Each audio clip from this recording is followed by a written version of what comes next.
Hello and welcome to the class 9 physics online classes, and in this video we will discuss topic 9.2 first law of motion from chapter number 9 forces and laws of motion from class 9th NCERT science book. Let's start the topic here.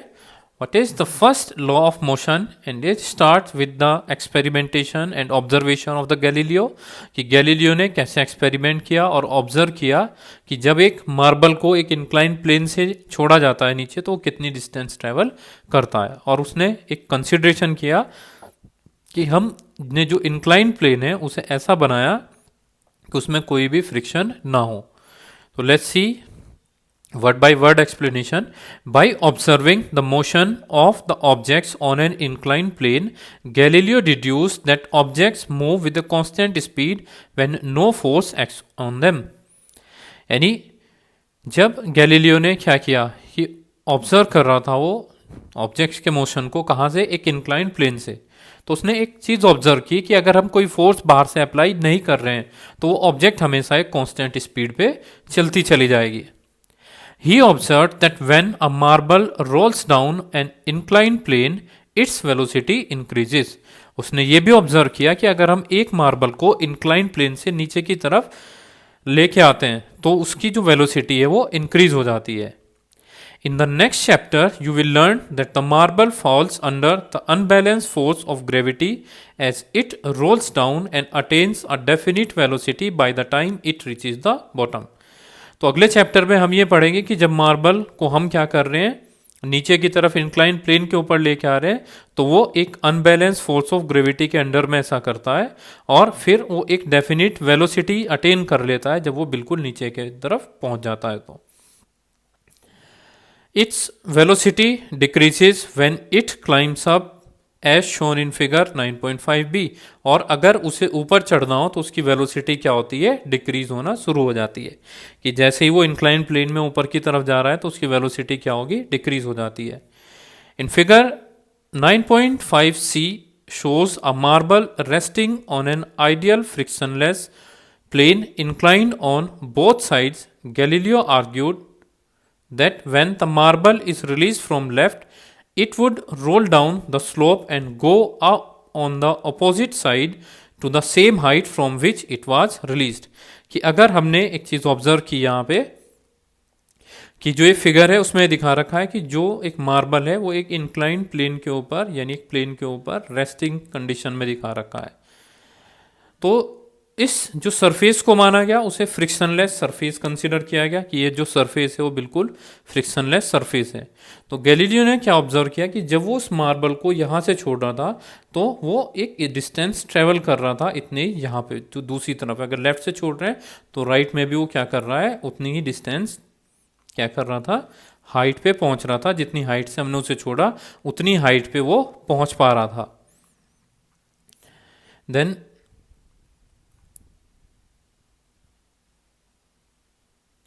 if the inclination of the planes on both sides are equal, अगर inclination यानी जो ढलान है वो planes का दोनों तरफ equal होगा, then the marble will climb the same distance that it covered while rolling down. तो जो मार्बल है वो सेम डिस्टेंस कवर करेगा जब वो नीचे की तरफ आ रहा है. ठीक है. If the angle of inclination on the right side plane were gradually decreased, then the marble would travel further distances till it reaches the original height. कि अगर हम जो इंक्लाइन प्लेन है उसका एंगल बदल देते हैं तो वो क्या करेगा, उतनी डिस्टेंस ट्रेवल करेगा जब तक कि वो अपनी ओरिजिनल हाइट पे ना पहुंच जाए.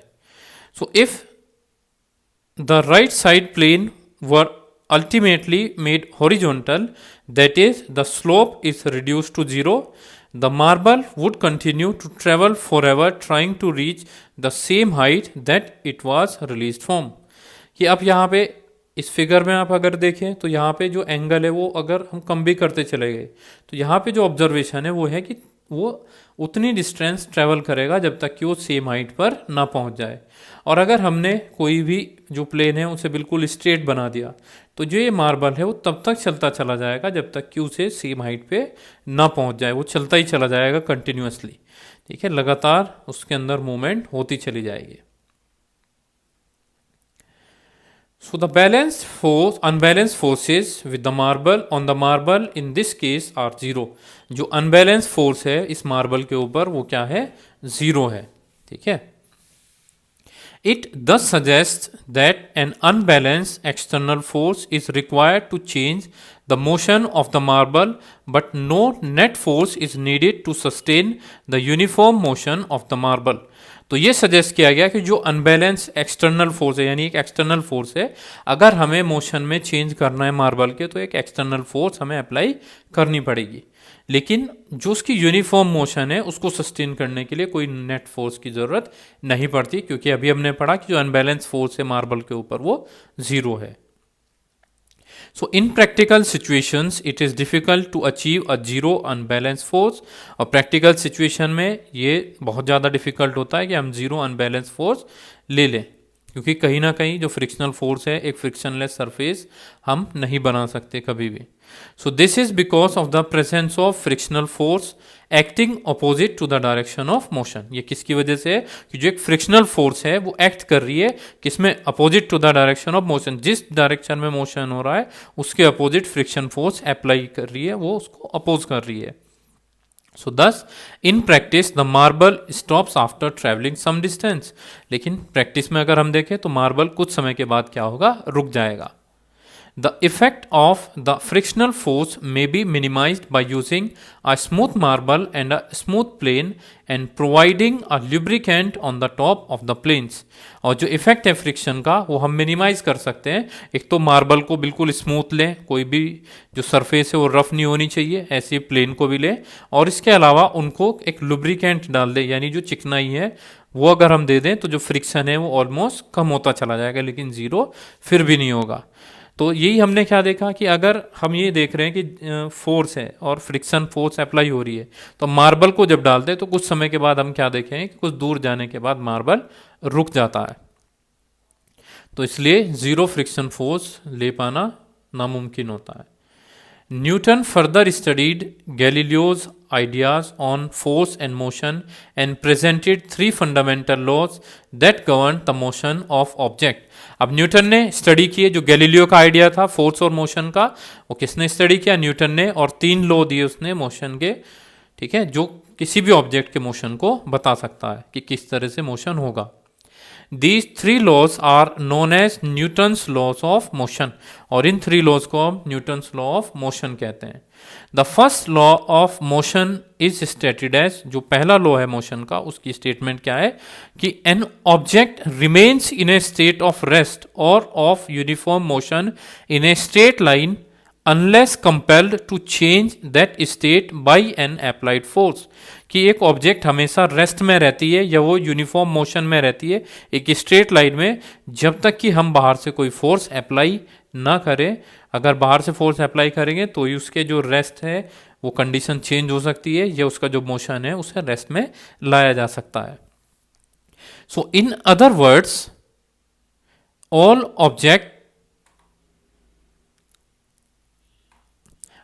objects resists a change in their state of motion. तो दूसरे शब्दों में हम ये कह सकते हैं कि जितनी भी ऑब्जेक्ट होती है वो अपनी जो स्टेट होती है मोशन की उसमें जो चेंज होता है उसको रेजिस्ट करते हैं, यानी चेंज नहीं होने देंगे. कि अगर वो रेस्ट में है तो रेस्ट में रहेगा, अगर वो मोशन में है तो वो मोशन में ही रहेगा, जब तक कि उसके ऊपर कोई बाहर से फोर्स न अप्लाई कर दी जाए. So in a qualitative way the tendency of undisturbed object to stay at rest or to keep moving with the same velocity is called inertia. और ये टेंडेंसी अगर हम क्वालिटेटिवली देखते हैं किसी भी ऑब्जेक्ट की कि वो अपने आप को रेस्ट में रखना चाहता है या वो चलते रहना चाहता है, इस टेंडेंसी को हम इनर्शिया बोल देते हैं. क्या बोल देते हैं इसको, inertia. And this is why the first law of motion is known as the law of inertia. और इसी वजह से जो पहला लॉ ऑफ मोशन होता है हम उसे क्या बोल देते हैं, लॉ ऑफ इनर्शिया बोला जाता है. कि इसका मतलब कि जो टेंडेंसी है किसी भी ऑब्जेक्ट की कि वो रेस्ट में है तो रेस्ट में रहना चाहता है, वो अगर मोशन में है तो मोशन में रहना चाहता है, इसी को हम क्या बोल देते हैं, इनर्शिया बोला जाता है. और इसीलिए फर्स्ट लॉ को हम लॉ ऑफ इनर्शिया कहते हैं, क्योंकि फर्स्ट लॉ के अकॉर्डिंग भी यही है कि कोई भी ऑब्जेक्ट है वो अपनी भी जो पोजीशन है उसमें चेंज को अपोज करती है जब तक कि उसके ऊपर, यानी वो अगर रेस्ट में है तो रेस्ट में रहेगी, मोशन में है तो मोशन में रहेगी, जब तक उस पर कोई एक्सटर्नल फोर्स अप्लाई ना किया जाए. So certain experiences that we come across while traveling in a motor car can be explained on the basis of law of inertia. कि कुछ जो एक्सपीरियंस है हमारे जब हम एक मोटर कार में ट्रेवल कर रहे हैं उसे लॉ ऑफ इनर्शिया से हम एक्सप्लेन कर सकते हैं. जैसे ब्रेक लगे तो हम आगे जाते हैं, जो एकदम स्पीड होती है तो पीछे चले जाते हैं. तो ये कहीं ना कहीं उन चीज़ों को समझने में हमें हेल्प करता है. So we tend to remain at rest with respect to the seat until the driver applies a braking force to stop the motor car. कि हम क्या रहते हैं, रेस्ट में रहते हैं सीट के मुकाबले में, जब तक कि जो ड्राइवर है वो ब्रेकिंग फोर्स अप्लाई ना कर दे मोटर कार को चलाने के लिए. And with the application of brakes, the car slows down, but our body tends to continue in the same state of motion because of its inertia. जो अब क्या कर रहे हैं, एप्लीकेशन हुआ ब्रेक का, जो कार है वो तो स्लो डाउन हो गई, लेकिन हमारी जो बॉडी है वो सेम स्टेट में रहती है मोशन के इनर्शिया की वजह से. A sudden application of brakes may thus cause injury to us. अगर अचानक से ब्रेक मार दिए जाए तो वो हमें चोट कर सकती है बाई इम्पैक्ट और collision with the panels in front. कि जो हमारे पास क्या है कि इम्पैक्ट होगा अगर जो पैनल्स हैं सामने उसमें हमारा सर लगेगा या कुछ भी होता है. इसलिए सीट बेल्ट्स होती है. सीट बेल्ट्स लगाने के लिए बोला जाता है बार बार कि सीट बेल्ट्स इसीलिए लगाई जाती है कि अचानक जब ब्रेक लगे तो हमारी जो बॉडी है वो क्या हो कि वहीं स्टेबल रहे, वो आगे ना आए. तो अचानक ब्रेक लगने से सर सामने लग सकता है जाके. Then safety belts are worn to prevent such accidents. और इन एक्सीडेंट्स को बचाने के लिए हम सेफ्टी बेल्ट्स को पहनते हैं इसके अंदर. Safety belts exert a force on our body to make the forward motion slower.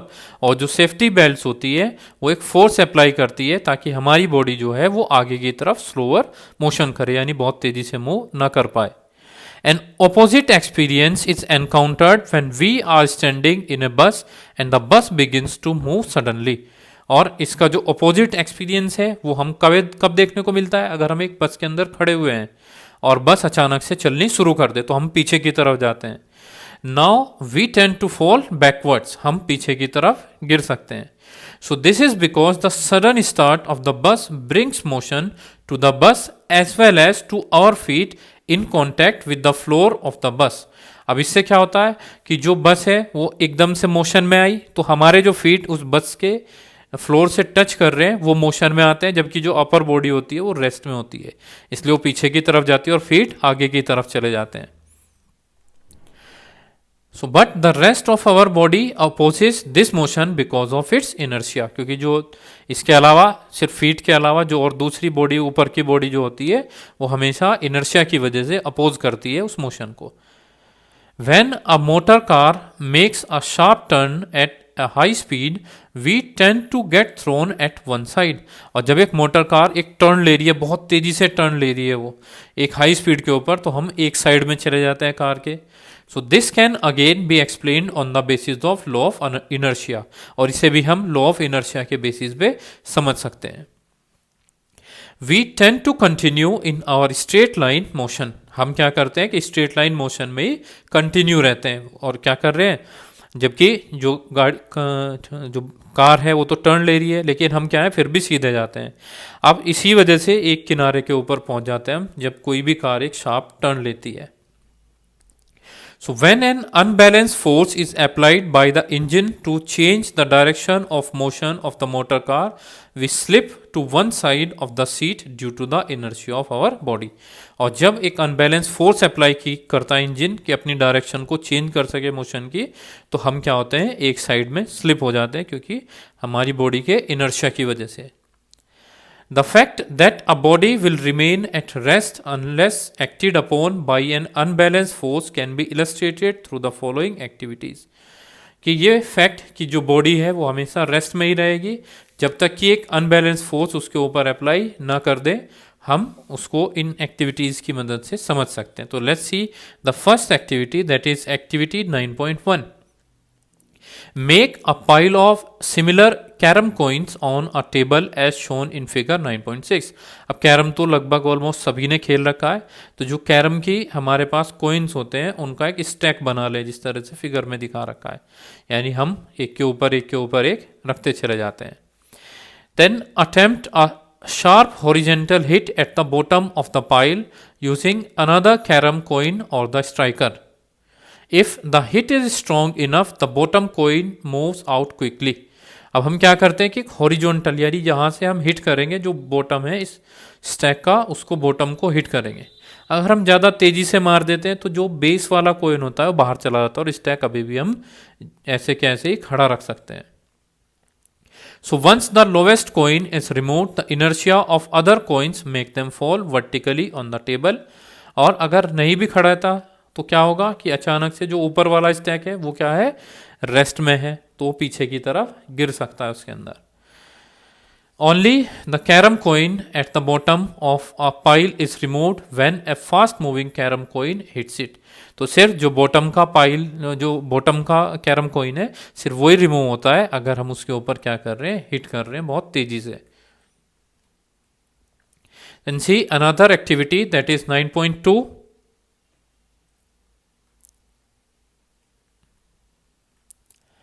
Then set a 5 rupee coin on a stiff playing card covering an empty glass tumbler standing on a table as shown in figure 9.7। ठीक है, एक 5 रुपये coin ले लेते हैं हम और इस तरह से जैसे फिगर में दिखा रखा है, एक ग्लास लेते हैं हम और एक कार्ड ले लेते हैं, जो ताश का पत्ता होता है उसको ले लेते हैं क्योंकि वो स्टिफ होता है। अब जैसे इसने एक्सपेरिमेंट दिखा रखा है वैसे वैसे स्टेप फॉलो करनी है कि बहुत तेज़ी से हिट करना है हमें, किसको, कार्ड को। तो जब हम तेज़ी से हिट करते हैं तो ये देखें कि जो कॉइन होता है वो कहाँ पे गिर जाता है, नीचे ग्लास के अंदर। So give the card a sharp horizontal flick with the finger। If we do it fast, then the card shoots away, allowing the coin to fall vertically into the glass tumbler due to its inertia। The inertia of the coin tries to maintain its state of rest even when the card flows off। अब हम क्या देख रहे हैं कि अगर hit किया है तो जो कोइन है वो नीचे की तरफ गिर जाता है, क्योंकि जो कोइन है वो अपने आप को रेस्ट में बनाए रखना चाहता है, इसलिए उसमें कोई भी मूवमेंट नहीं होती। Then C activity 9.3। Place a water filled tumbler on a tray. एक ट्रे में एक वाटर फिल्ड टम्बलर रख दीजिए। Hold the tray and turn around as fast as you can. Tray को होल्ड कीजिए और जितना तेजी से उसे घुमा सकते हैं घुमाइए। We observe that the water spills. Why, हम ये ऑब्जर्व करते हैं कि जो वाटर है वो बाहर गिर चुका है। क्यों? क्योंकि हमें पता है कि वाटर क्या है कि रेस्ट स्टेट में रहेगा, जबकि जो टम्बलर है वो ट्रे के साथ मूवमेंट में रहेगा। अब इसकी वजह से, क्योंकि वो अपोज कर रहा है अपने मोशन को, इसलिए कुछ जो पार्ट होता है वो बाहर आके गिर जाता है वाटर का। कि observe that a groove is provided in a saucer for placing a tea cup. कि हम ये ऑब्जर्व करें कि एक जो ग्रूव दिया जाता है, यानी गड्ढा दिया जाता है एक थोड़ा सा ढलान सा, to provide a saucer for placing the tea cup. कि जो टी कप है उसे रखने के लिए, ठीक है, जो सोसर होता है, जो उसमें कप प्लेट बोलते हैं हम, उसकी जो प्लेट होती है उसमें थोड़ा सा ग्रूव बनाया जाता है ताकि कप रखा जा सके उसके अंदर। So it prevents the cup from toppling over in case of sudden jerk. तो ये क्या बचाता है कि जो कप है किसी झटके की वजह से वो कप ना गिर जाए, तो उससे वो बचाता है, इसलिए उसके अंदर क्या दिया जाता है, ग्रूव दिया जाता है। See the next year, that is 9.3 inertia and मास। ये इनर्शिया और मास अब कैसे एक दूसरे से रिलेटेड होते हैं। अभी तक हमने इनर्शिया पढ़ा। इनर्शिया सिर्फ वो स्टेट होती है कि जब एक ऑब्जेक्ट अपने अंदर जो स्टेट ऑफ मोशन है उसको अपोज करता है, उसे इनर्शिया कहते हैं। और अब जो मास है किसी भी बॉडी का, वो कैसे इनर्शिया को कंट्रोल करता है। तो जितना भारी मास होगा उतना ज़्यादा वो क्या करेगा, अपोज, उतनी ज़्यादा हमें उसके ऊपर फोर्स अप्लाई करनी पड़ेगी। So all the examples and activities given so far illustrate that there is a resistance offered by an object to change its state of motion। तो जितने भी हमने एग्जाम्पल्स और एक्टिविटीज़ पढ़े हैं अभी तक, तो उसमें क्या है कि हमें एक ये पता चला कि जितनी भी ऑब्जेक्ट होती है वो एक रेजिस्टेंस शो कर रही है ताकि उनकी जो मोशन की स्टेट है उसमें चेंज ना हो। यानी वो रेस्ट में तो रेस्ट में और मोशन में है तो मोशन में रहे। If it is at rest it tends to remain at rest, यानी अगर वो रेस्ट पे हैं तो वो रेस्ट में रहेंगे. If it is moving it tends to keep moving, अगर वो चल रहे हैं तो वो हमेशा चलते ही रहेंगे. This property of an object is called its inertia. इस प्रॉपर्टी को हम किसी भी ऑब्जेक्ट की क्या कहते हैं? इनर्शिया कहते हैं. So do all bodies have same inertia, कि क्या सारी बॉडीज का इनर्शिया सेम होता है?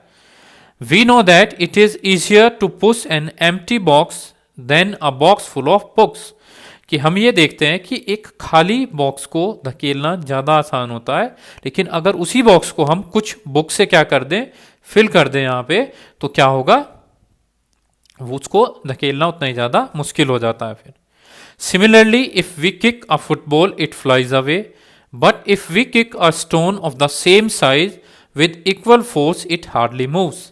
हम ये देख रहे हैं कि जो फुटबॉल को अगर हम किक करते हैं तो बहुत दूर चली जाती है, लेकिन उसी साइज का अगर हम एक स्टोन लेके आते हैं और उसे किक करेंगे तो बिल्कुल भी नहीं हिलेगा. And we may in fact get an injury in our foot while doing so, और इसका जो इफेक्ट होगा हमें पैर के अंदर चोट लग सकती है. Similarly in activity 9.2 instead of A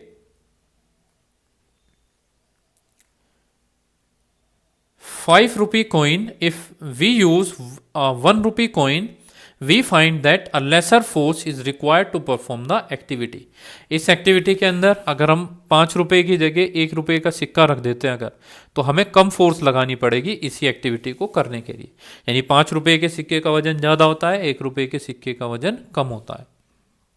So a force that is just enough to cause a small cart to pick up a large velocity will produce a negligible change in the motion of a train. ठीक है, a force की जो क्या कर रही है कि जो एक स्मॉल कार्ट होता है to pick up a large velocity,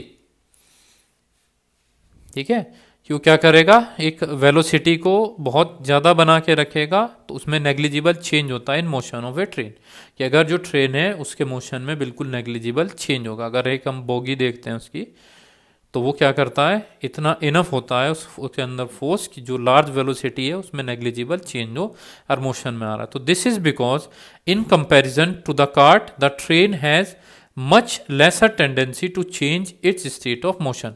और अगर हम कार्ट के मुकाबले में देखें, यानी कंपेयर करें कार्ट का ट्रेन के साथ, तो जो ट्रेन है the train has much lesser tendency to change its state of motion. तो जो ट्रेन के अंदर क्या है, कम टेंडेंसी है अपनी स्टेट को चेंज करने की. So accordingly we say that the train has more inertia then the cart. अगर हम कार्ट को देख रहे हैं, यानी एक बैलगाड़ी वगैरह को देख रहे हैं, तो जो ट्रेन है उसके अंदर ज़्यादा इनर्शिया, क्योंकि उसका वजन बहुत ज़्यादा होता है, और जो एक कार्ट होता है उसका वजन कम होता है. क्लियरली हैवियर और more massive objects offer large inertia. और अगर अब हम ये कह सकते हैं कि जो हैवियर या मैसिव ऑब्जेक्ट होती है उनमें इनर्शिया बहुत ज़्यादा होता है. Quantitatively the inertia of an object is measured by its mass. अगर हम क्वांटिटेटिवली देखें, जो इनर्शिया होता है किसी भी ऑब्जेक्ट का, हम उसके मास से पता कर सकते हैं. We may thus relate inertia and mass as follows. तो हम इनर्शिया और मास को किस तरह से रिलेट कर सकते हैं कि inertia is the natural tendency of an object to resist a change in its state of motion और ऑफ रेस्ट. कि इनर्शिया क्या है, एक नेचुरल टेंडेंसी है किसी भी ऑब्जेक्ट की कि वो रेजिस्ट करता है अपने होने वाले जो स्टेट ऑफ मोशन है उसमें किसी भी बदलाव को क्या करेगा, रेजिस्ट करेगा. And the mass of an object is a measure of its inertia. और जो मास होता है किसी भी ऑब्जेक्ट का वो मेजर होता है उसके इनर्शिया का. ठीक है, कि मास के हेल्प से हम इनर्शिया का पता कर सकते हैं. तो यानी जितना ज़्यादा मास होता है उतना ही ज़्यादा उसके ऑब्जेक्ट के अंदर क्या होगा, इनर्शिया होगा. तो see the remaining, this is the question in text question, just read them and do them by yourself. Okay,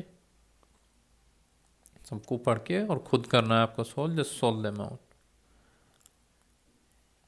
okay, thank you everyone then.